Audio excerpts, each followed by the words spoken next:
రోజు ప్రభుత్వాలు మారినా పాలకులు మారినా ప్రజల పరిస్థితి మాత్రం ఏ విధంగా మారడం లేదు. అనేకమైనటువంటి విద్యను అభ్యసించి చదువుకొని మనం ఎదగాలన్నటువంటి తాపత్రయం పడుతున్న విద్యార్థులకు ప్రభుత్వాలు మారిన నిరుత్సాహం మిగులుతుంది.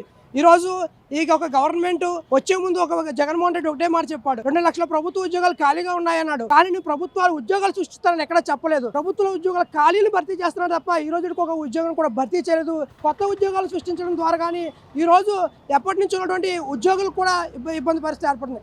అదేవిధంగా ఈ రోజు ఎంబీఏ చేసి అనేకమైనటువంటి బీటెక్లు చేసినటువంటి విద్యార్థులకు ఒక పరిశ్రమ లేకుండా ఈ యొక్క ఆంధ్రప్రదేశ్ను ఒక రాజధాని లేకుండా అనగారినటువంటి దీనిలో నెట్టేసినటువంటి ఈ యొక్క జగన్మోహన్ రెడ్డి ఈ రోజు ఏ విధంగా ప్రజల ముందుకు ఓట్లాడడానికి ఏ విధంగా వస్తారని ఈ రోజు విద్యార్థులుగా యువకులుగా మేము అడుగుతూ ఉన్నాం. ఎందుకంటే ఈ రాష్ట్రంలో ఈ రోజు ప్రతి ఒక్క విద్యార్థి కూడా నేను ఎదగాలి, నా తల్లిదండ్రులు సుఖంగా చూసుకొని ఆలోచిస్తాడు. ప్రభుత్వాలు ఎందుకు ఈ రోజు ఒకటే విషయం అడుగుతున్నా. ఈ రోజు ఒక యువకుడిగా సంక్షేమం అంటే ఏమిటి? ఈ సంక్షేమం అంటే ఈ రోజు డబ్బులు వేయడం సంక్షేమం కాదు. విద్య, వైద్యం, ఉపాధి, ఆరోగ్యం, వ్యవసాయం ఈ ప్రజలకు అందించడమే సంక్షేమం. సంక్షేమం అంటే డబ్బుల్లో పథకాలు వేయడం కాదు. ఈ రోజు నువ్వు రోడ్డు మీద వెళ్తుంటే నీ రోడ్లు బాగున్నాయా లేదని కావాలి, లేకపోతే నువ్వు బస్సు మీద నీ బస్సు ఛార్జీ ఎంత ఉన్నది కావాలి, నీ కరెంట్ ఎంత ఉన్నది కావాలి తప్ప నువ్వు డబ్బులు వేస్తే ఈరోజు రాష్ట్రం బాగుపడుతుంది, ఓట్లు పడతాయి అనుకుంటున్నావు తప్ప నీకు అదే ఈరోజు గుణపాఠం అవుతుంది జగన్మోహన్ రెడ్డి అని ఒక యువకుడిగా అడుగుతున్నా. ఎందుకంటే ఈరోజు యువకుడి ఆవేదన, ఎందుకంటే చదువుకున్నాం, జ్ఞానం ఉంది, అజ్ఞానుల్ని ఎన్నుకుంటున్నాం ఈరోజు ఈ రాష్ట్రంలో. కాబట్టి అజ్ఞానుల్ని పారతల్లి జ్ఞానవంతులైనటువంటి నాయకులను ఎన్నుకొని మనం ఒక మంచి పరిపాలన, అదేవిధంగా ఈరోజు రాజధాని అన్నాడు. ఎక్కడుంది రాజధాని? ఈరోజు ఎక్కడైనా రాజధాని లేని రాష్ట్రం ఏమైనా ఉందా? నువ్వు ఈరోజు వచ్చావు 3 రాజధానులు అన్నావు, వైజాగ్ ఇండస్ట్రియల్ ఏరియా అన్నావు, వైజాగ్లో పరిశ్రమలు ఉన్నాయి. ఏ విధంగా నువ్వు అభివృద్ధి చేసావు? ఈరోజు కర్నూలు న్యాయ రాజధాని అన్నావు, ఏ విధంగా న్యాయ రాజధాని నువ్వు అభివృద్ధి చేసావు? అమరావతిని ఏ విధంగా రాజధాని చేసావు? ఎప్పుడైనా వికేంద్రీకరణ అంటే ప్రజలకు పరిపాలన సంక్షేమం కోసం చేసే వికేంద్రీకరణ తప్ప నీ యొక్క రాజ్యాధికారం కోసం లేకపోతే నీ యొక్క భూముల కోసం ఇది కాదు. ఓ యువకుడిగా చెప్తున్నా, ప్రతి యువకుడు కూడా ఆలోచన చేయండి. ఈ జగన్మోహన్ రెడ్డి మళ్ళీ వస్తే మన బతుకులు ఎప్పటికీ మారో, మన కళలు సాకారం కావు. ప్రభుత్వాలు మారాలి, ప్రభుత్వ తీరు మారాలి, ప్రభుత్వ పాలకుల తీరు మారాలి, ప్రజల కోసం ఆలోచన చేయాలి, మన బ్రతుకులు మారాలి. ప్రతి ఒక్కరు ఈసారి ఓటేసే ముందు ఎవరు మంచి వేయండి, ఎవరు మంచి చేస్తే వాళ్ళకి వేయండి, ఎవరు మంచి చేస్తారో ఆలోచించి వేయండి.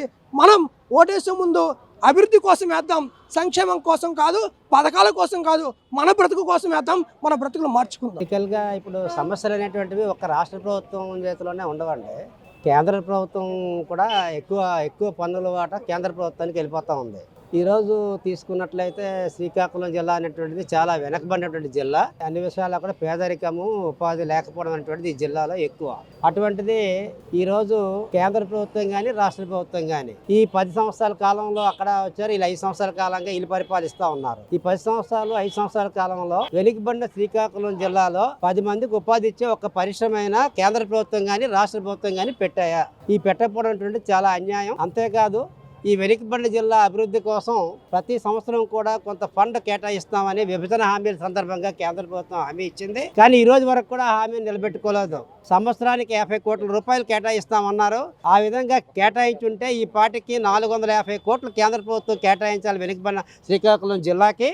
ఆ డబ్బులు వచ్చి ఉంటే ఈ జిల్లాలో ఉండేటువంటి కొన్ని నీటిపారుదల మెరుగైన సౌకర్యాలు, మిగతా సౌకర్యాలు అనేకం ఏర్పడి ఉండేవి. కాబట్టి ఏదైతే పాలకులు ఇచ్చిన హామీలు ఉన్నాయో కేంద్ర ప్రభుత్వం కానీ రాష్ట్ర ప్రభుత్వం కానీ శ్రీకాకుళం జిల్లాకి ఏ విధమైనటువంటి సహాయం కూడా చేయలేదు. ఈ విధంగా ఈ జిల్లా మరింత వెనుకబడడానికి ఈరోజు చేస్తూ ఉన్నారని చెప్పేసి ఈ సందర్భంగా తెలియజేస్తాం. రాష్ట్రంలో జగన్మోహన్ రెడ్డి అధికారంలోకి వచ్చిన తర్వాత పారిశ్రామిక రంగం తీవ్రంగా కుదేలైపోయినటువంటి పరిస్థితి వాళ్ళ రాష్ట్ర ప్రజలు చూస్తున్నారు. వాళ్ళ కోట్లాది ఉద్యోగాలు ఇస్తామనేసి అటు కేంద్ర ప్రభుత్వం కానీ ఇటు రాష్ట్ర ప్రభుత్వం కానీ హామీలు అయితే కోకొల్లలుగా ఇస్తున్నారు. కానీ ఈ రోజు నిరుద్యోగ యువతకి ఉద్యోగాలు కల్పించినటువంటి పరిస్థితి లేదు. జగన్మోహన్ రెడ్డి అధికారంలోకి వచ్చిన 4 ఏళ్ళు నేటికి ఇప్పుడు ఎలక్షన్ టైం వస్తుంది. 5 ఏళ్ళు కాలం పూర్తయినప్పటికీ కూడా ఒక్క పారిశ్రామిక రంగం అంటే అది కూడా తీసుకురాలేదు.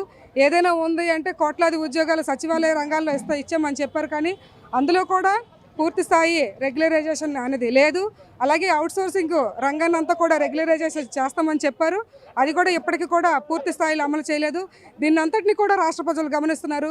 రాబోయే ఎన్నికల నేపథ్యంలో దీన్ని దృష్టిలో పెట్టుకొని ఖచ్చితంగా ఏవైతే ఇచ్చిన హామీలు ఉన్నాయో వాటన్నిటిని కూడా ఖచ్చితంగా అమలు చేయాలని చెప్పేసి మేము ఐద్వాగా డిమాండ్ చేస్తున్నాం.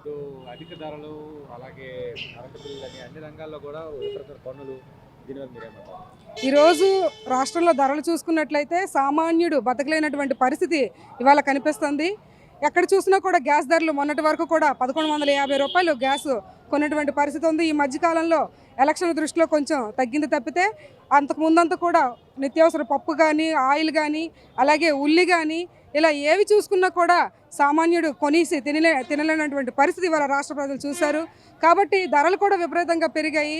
దానికి తోడు నిరుద్యోగం కూడా తోడవడం వల్ల సామాన్యుడి మీద మరింత భారాలు పెరుగుతున్నాయి తప్ప ఉన్నత స్థాయికి తీసుకెళ్లేటువంటి పరిస్థితి, ఖచ్చితమైన విధానాలని అమలు చేసే పరిస్థితి కనిపించట్లేదు రాష్ట్రంలో.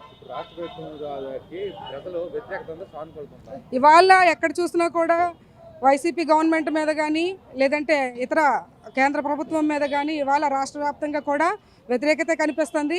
ఏవో ఉచితాల పేరు మీద అనేక హామీలు ఇచ్చినటువంటి కొంతమంది లబ్ధిదారులు వాళ్ళకు కూడా పూర్తి స్థాయిలో అవి అందడం లేదు. గతంలో అమ్మఒడి మొదటి విడతగా అందరికీ వచ్చింది, కానీ క్రమక్రమంగా దాన్ని కూడా కుదించుకొని వచ్చినట్టు పరిస్థితి ఉంది.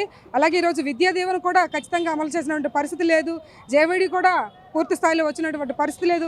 కాబట్టి ఓవరాల్గా చూసుకుంటే అటు సామాన్య ప్రజానీకం నుండి అలాగే మధ్యతరగతి ప్రజానీకం వరకు కూడా ఇవాళ రాష్ట్రంలో తీవ్రంగా వ్యతిరేకత అనేది రాష్ట్ర ప్రభుత్వం మీద కనిపిస్తుంది. ఈ జగన్ రెడ్డి ప్రభుత్వంలో ఎటువంటి రాయితీలు కానీ, పెన్షన్ సదుపాయాలు కానీ, పనిచేస్తున్న ఉద్యోగులకి కనీసం 1వ తారీఖు జీతాలు ఇచ్చే పరిస్థితి లేకుండా పోయింది. వాళ్ళు దాచుకుని సొమ్ముని కూడా ప్రభుత్వమే వినియోగం చేసుకొని వీళ్ళకి పిఎఫ్ కానీ, జిఎస్లు కానీ, సరెండర్ లీవ్లు కానీ రాకుండా 5 సంవత్సరాల్లో చాలా ఇబ్బందులకు గురవుతున్నారు.